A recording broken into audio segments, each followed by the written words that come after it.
안녕하세요. 저는 올해 30대 후반인 여자입니다. 여기에서 들려오는 사연들을 들어보면서 세상에는 정말 많은 일들이 일어나는 것 같은데요. 저도 여러분들 못지않게 얼마 전 집안에 충격적인 일이 일어났습니다. 다들 저의 이야기를 들으시면 분명 기겁을 하실 거예요. 그 사건으로 인해 제 인생을 송두리째 바뀌었으니 말이죠. 저는 어릴 때부터 혼자 자랐어요. 부모님은 제가 갓난아기일 때 돌아가셨고 저는 자연스레 보육원에 맡겨졌죠. 친척들이 많았지만 전부 다 저를 돌보기 싫어하셨고 저희 부모님 사망보험금까지 다 가져가시고 저는 100만 원과 제 짐들만 가지고 보육원에 들어갔어요. 어렸을 때는 낯도 많이 가려서 적응하기 힘들었습니다. 그런데 보육원 원장님께서 저에게 워낙 잘해주셔서 오랫동안 잘 지낼 수 있었던 것 같아요. 친척들은 저희 부모님의 사망보험금까지 가져가 놓고서는 제가 자라는 동안 한 번도 찾아오지 않았고 연락 한 번 한 적 없습니다. 물론 아직까지도 어디서 뭘 하는지 살아는 있는지 아무런 소식도 모르죠. 그렇게 저는 혼자서 컸고 성인이 되자마자 독립을 하게 되었습니다. 세상은 제가 부모가 없는 아이라고만 생각을 하더라고요. 제가 아무리 노력하고 열심히 살아봐도 부모님 없이 자랐다고 하면 전부 다 눈빛이 변했습니다. 제가 조금이라도 실수를 하면 얘는 엄마 아빠가 없어서 이래 라고 하면서 손가락질을 했죠. 그러다 보니 사람들과 거리를 두게 되고 새로운 사람을 만나는 게 힘들더라고요. 그런데 그때 저에게 온 사람이 바로 남편입니다. 남편은 다른 사람들과는 다르게 편견이 없었어요. 제가 어떻게 자라왔고 부모가 있든 없든 저를 사람 그 자체로 봐준 사람이었죠. 물론 처음에는 저도 남편을 경계하고 의심했습니다. 제가 물러서도 남편은 저에게 끊임없이 다가왔고 10번 찍어도 안 넘어가는 나무는 없다는 말이 사실인지 저는 결국 남편에게 넘어갔습니다. 남편은 대학생이었고 저는 직장인이었지만 서로를 잘 이해해줬고 연애도 오랜 기간 함께 했어요. 제가 세상에게 상처도 많이 받고 기가 죽어 있었는데 남편은 저와 정반대였습니다. 걱정이 하나도 없었고 모든 일에 천진난만했죠. 사람들은 그걸 보고 철이 없다고는 하지만 저는 남편과 있으면 제가 그 순간만큼은 모든 걱정거리가 사라지는 느낌이어서 오히려 좋았어요. 가끔씩 답답할 때도 있지만 그 남자의 순수함이 오히려 저에게 긍정적인 영향을 미칠 때가 더 많아서 저도 그 남자와 결혼을 하기로 결심했습니다. 남편도 저와 동감이었고 남편이 취업을 하자마자 저희는 결혼을 하기로 약속했어요. 결혼을 허락받으러 남편의 집으로 찾아갔습니다. 가는 내내 혹시 반대를 하시면 어쩌나 싶어 걱정을 잔뜩 했죠. 남편의 아버지는 교사라고 했습니다. 그래서 가부장적인 면이 있을 거라고 생각했죠. 저는 남편네 집으로 가서 인사를 드렸어요. 그런데 인사를 받아주시는 두 분의 모습만 봐도 한눈에 알 수 있었어요. 바로 결혼을 반대하는 사람은 남편의 아버지가 아니라 남편의 어머니라는 사실을 말이죠. 남편의 어머니는 팔짱을 끼시고 제 인사를 받아주지도 않으셨어요. 그런데 남편의 아버지께서는 살갑게 웃으시면서 저를 자리로 안내해 주셨죠. 남편의 아버지께서는 인상이 너무 좋으셨고 미소를 보고 있으면 저도 덩달아 기분이 좋아지는 느낌이었습니다. 그런데 같이 식사 자리를 갖고 있는데 남편의 어머니가 그러시더라고요. 우리 아들이랑 연애까지만 하세요. 우리 집안은 부모 없는 며느리는 들일 생각이 없어요. 저는 이미 그 말을 들을 각오를 하고 있었음에도 불구하고 막상 귀로 들으니 심장에 못이 박히는 기분이었죠. 그런데 어머니가 그렇게 말씀을 하셨지만 아버지는 달랐습니다. 아니에요. 우리 아들 철도 없고 이제가 취업했는데 결혼해줘서 저희가 다 고맙죠. 취업하기 전부터 옆에서 정말 많이 도와줬다면서요? 너무 고마워요. 난 며느리 삼고 싶네. 이 말을 하시며 제 밥그릇에 고기 반찬을 올려주셨습니다. 저는 그 말을 듣고 너무 감동받았어요. 어머니는 아버지를 찰싹 때리면서 당신 지금 무슨 소리라는 거야? 근본 없는 애랑 우리 귀한 아들이랑 어떻게 결혼을 시켜? 그게 말이라고 해? 라고 했고 시아버지는 조용히 하라고 으름장을 놓으셨죠. 그 상황에서 남편이 분위기를 풀었고 식사 자리는 잘 마무리했습니다. 저희는 그 뒤로 어머니한테 엄청 매달렸어요. 매번 마지막 기회라고 생각하며 어머니한테 맨날 연락을 드리고 선물도 사드렸죠. 어머니는 그만하라고 마음 돌릴 생각 없다고 하셨지만 저희는 결국 결혼에 성공했습니다. 그래도 다행히 제가 어릴 때부터 모아둔 돈도 꽤 있었고 벌이도 나름 괜찮았기에 설득을 할 수 있었죠. 저희는 어머니의 취향에 맞는 결혼식을 올렸고 분가를 하게 되었습니다. 시어머니는 결혼을 함과 동시에 아이를 강요하셨어요. 당장 임신 준비를 하라고 하셨죠. 솔직히 저는 그때 20대 중후반이었고 아직은 남편과 신혼을 더 즐기고 싶었습니다. 적어도 1년은 더 있다가 낳고 싶었지만 시어머니는 당장 손주를 보고 싶다고 했고 며느리로 인정을 받으려면 무조건 아들을 낳아야 한다고 했죠. 그 말을 듣고 심장이 철컥 내려앉더라고요. 결혼하기 전 말로만 듣던 아들 하는 집안이었습니다. 그런데 그때 옆에 계시던 시아버지가 나무라셨어요. 결혼한 지 얼마 안 된 부부한테 벌써 임신이야? 임신 너희 하고 싶을 때. 그리고 아들, 딸 상관없으니까 며느리 닮은 아이만 낳아라. 이 말을 하셨는데 그 순간 얼마나 감동을 받았는지 몰라요. 항상 이렇게 저의 방패가 되어주는 시아버지께 너무 감사했습니다. 그런데 옆에 있던 남편은 눈치 없이 저에게 여보, 근데 난 아이 빨리 낳는 것도 좋은 것 같아. 나도 아들이면 좋겠다. 라고 하며 얼른 아이를 갖자고 보챘죠. 집에서 저와 대화가 잘 통하는 사람은 시아버지였습니다. 그런데 제가 시아버지한테 제일 감동을 받은 적이 있어요. 지금 생각해봐도 눈물이 앞을 가립니다. 바로 제 생일날이었어요. 남편도 제 생일을 기억 못하고 있었는데 아침 일찍 누군가 집을 찾아왔습니다. 바로 시아버지였어요. 갑자기 무슨 일로 오셨지 싶었는데 손에는 보온병이 들어있었고 저를 보시자마자 며느라 생일 축하한다 라고 하시는 게 아니겠나요? 저는 정말 놀랐고 제 생일을 알고 계신 줄도 몰랐습니다. 그런데 안방에서 남편은 눈을 비비면서 나오며 뭐야, 당신 생일이었어? 라고 했죠. 시아버지는 자신이 직접 끓인 미역국을 그릇에 담아주셨죠. 그리고 한 숟가락을 뜨는데 저도 모르게 눈물이 나왔습니다. 태어나서 한 번도 누가 끓여준 생일 미역국을 먹어본 적이 없거든요. 그래서 그 미역국을 먹는데 너무 아까웠습니다.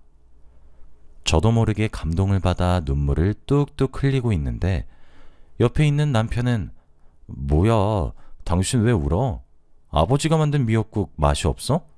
라며 눈치 없는 말을 해댔죠. 그런데 시아버지는 제가 우는 이유를 아는 듯 하셨고 말없이 등을 토닥여 주셨습니다. 시아버지가 끓여주신 미역국은 제가 평생 동안 받은 최고의 선물이었어요. 이 일 말고도 시아버지와 저의 일화가 많습니다. 대화도 잘 통하고 같이 있으면 시간 가는 줄 몰라서 자주 놀러 다녀요. 밥도 먹으러 다니고 쇼핑도 가고 하면서 말이죠. 시아버지와 더 친하게 지낼수록 저는 효도를 하고 싶은 마음이 간절했습니다. 제가 받은 만큼 다 줄 수는 없겠지만 그래도 어떻게든 효도를 하고 싶었어요. 시아버지로 인해 결혼을 정말 잘했다고 생각을 했어요. 그런데 이렇게 행복한 날들은 왜 오래가지 못하는 걸까요? 드디어 제 인생에서 꽃길이 펼쳐진 줄 알았는데 충격적인 소식이 들려왔습니다. 바로 시아버지가 교통사고를 당하셨단 거였죠. 저는 신발도 제대로 신지 않고 급하게 응급실로 갔고 시아버지는 수술 중이셨습니다. 간호사의 말에 따르면 새벽에 횡단보도를 건너던 시아버지를 어떤 차가 치고 도주했대요. 바로 뺑소니였습니다. 시아버지는 해가 뜰 때까지 수술을 하셨죠. 그런데 시아버지 수술이 끝날 때까지 시어머니는 나타나지 않았습니다.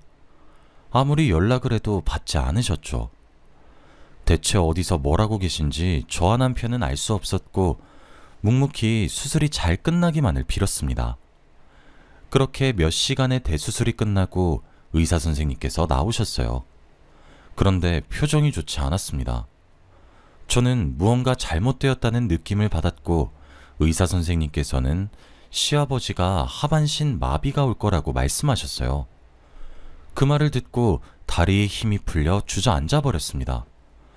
정말 눈물이 났어요. 며칠 전까지만 해도 같이 백화점도 걸어 다녔는데 하루아침에 하반신 마비라뇨? 하늘이 무너지는 것 같았고 그 뺑소니범에게 화가 미친 듯이 났습니다. 경찰은 수사를 하고 있다는 말만 했고 범인은 아직 찾지 못했죠. 그런데 시아버지가 일어나시기 전에 남편이 저에게 부탁 한 가지를 했습니다. 바로 시아버지의 병간호를 제가 해달라고 말이죠. 자신은 집안의 가장으로서 돈을 벌어야 할 것 같다고 했습니다. 솔직히 제가 남편보다 수입이 많고 안정적이지만 남편의 말을 따르기로 했어요. 제가 시아버지의 병간호를 하고 싶기도 했습니다. 남편의 말을 따르기로 했죠. 시아버지는 마취에서 깨고 하반신이 움직이지 않는 자신을 보시고 펑펑 우셨습니다. 저도 옆에서 그 모습을 지켜보는데 가슴이 찢어지는 것 같았죠. 시아버지 옆에서 저도 남몰래 매일 밤 눈물을 훔쳤습니다. 제가 며칠간 계속 시아버지 대소변을 받아내고 식사도 차려드리면서 병간호를 정성스레 했어요. 그런데 제가 이렇게 하는 동안 시어머니는 한 번도 병실에 오신 적이 없습니다. 남편도 시어머니가 어디서 뭘 하는지 전혀 모른다고 했죠. 그런데 충격적인 상황을 보고 말았습니다. 시아버지 물건을 가지러 가기 위해 낮에 시댁에 들렀어요. 그런데 그 집에 시어머니가 계셨습니다. 바로 다른 남자와 함께 말이죠. 시어머니는 소파에서 다른 남자와 애정행각을 벌이고 있었고 그 모습을 저에게 들켰습니다. 지금 시아버지는 병실에서 하루하루 힘들게 살고 계시는데 아내이신 시어머니는 다른 남자와 불륜을 저지르고 있으니 화가 나더라고요. 저는 그 모습을 보고 처음으로 시어머니에게 소리를 질렀습니다. 어머니, 제정신이세요? 지금 아버님 저렇게 하반신 못 쓰시는데 이렇게 다른 남자랑 히히덕거리는 게 이게 정상이에요? 라고 하니 시어머니는 오히려 뻔뻔하게 나왔습니다. 이미 그 사람은 죽은 거나 마찬가지야. 너도 얼른 그 사람한테서 청대. 그리고 내가 그 사람 사망보험금 좀 쥐어줄 테니까 그만 버리라고. 그 말을 듣고 온몸에 소름이 끼쳤습니다. 시어머니는 제가 알던 것보다 훨씬 더 독하고 무서운 사람이었죠. 말문이 턱 막혀서 아무 말도 나오지 않았습니다. 시어머니와 그 남자는 옷을 주섬주섬 입고 집을 박차고 나갔고 저는 어리 빠진 채로 시아버지의 짐을 챙겼죠. 그리고 저는 시아버지의 병간호를 더 열심히 했습니다. 집에서 그런 장면을 봤다고 시아버지에게 말씀은 드리지 않았고요. 그런데 얼마 후 변호사가 찾아왔습니다. 병실에 서류를 잔뜩 들고 오셨죠. 저는 처음 본 사람이었는데 시아버지는 알고 지낸 사람 같더라고요. 둘이 무슨 사이인가 봤더니 바로 형제였습니다. 시아버지의 친남동생이죠. 그런데 더 놀라운 건 바로 시아버지의 계획성입니다. 이미 시어머니가 다른 남자를 만나고 계신다는 건 알고 있었고 얼마 전 시아버지의 모든 명의를 시어머니로 바꾼 사실까지도 알고 있었기에 이혼 소송을 승소하려고 남동생분과 준비를 하고 있었죠. 시아버지의 철저함을 보고 정말 놀랐습니다. 다행히도 시어머니가 정보를 워낙 흘리고 다니셔서 시아버지에게 유리하게 흘러갔죠. 시아버지는 저에게 걱정하지 말라고 하셨습니다. 그리고 재활치료도 잘 받으셔서 이제 휠체어를 끌고 다닐 수 있게 되었어요. 퇴원이 가능한 상태가 되었죠. 그런데 퇴원 날 형사가 찾아왔습니다. 바로 뺑소니범을 찾았다고 말이죠. 그런데 형사가 말한 사람은 바로 시어머니였습니다. 어떻게 이런 일이 생길 수 있나요? 시아버지를 쳤던 차를 운전한 사람은 시어머니의 남자친구분이었고 조수석에는 시어머니가 타고 있었대요. 시아버지는 시어머니가 못된 사람이라고는 생각했지만 이렇게 남편을 죽이려고까지 할 줄은 몰랐다고 합니다. 정말 충격을 많이 받으셨어요. 저도 그 모습을 옆에서 보는데 얼마나 억장이 무너졌는지 모릅니다.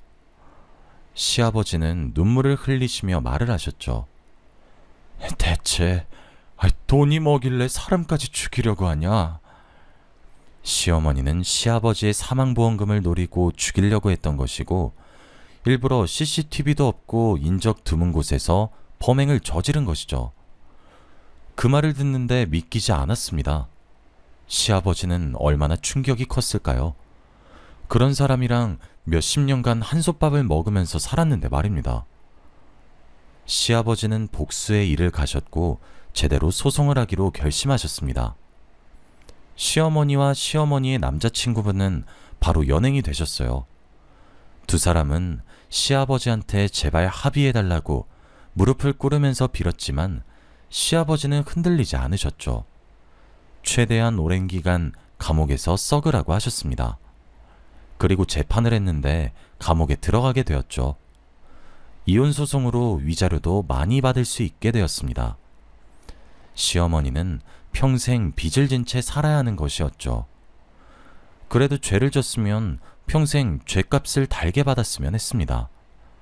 시어머니는 펑펑 울면서 한 번만 봐달라고 시아버지에게 싹싹 빌었지만 시아버지는 눈길조차 주지 않았죠.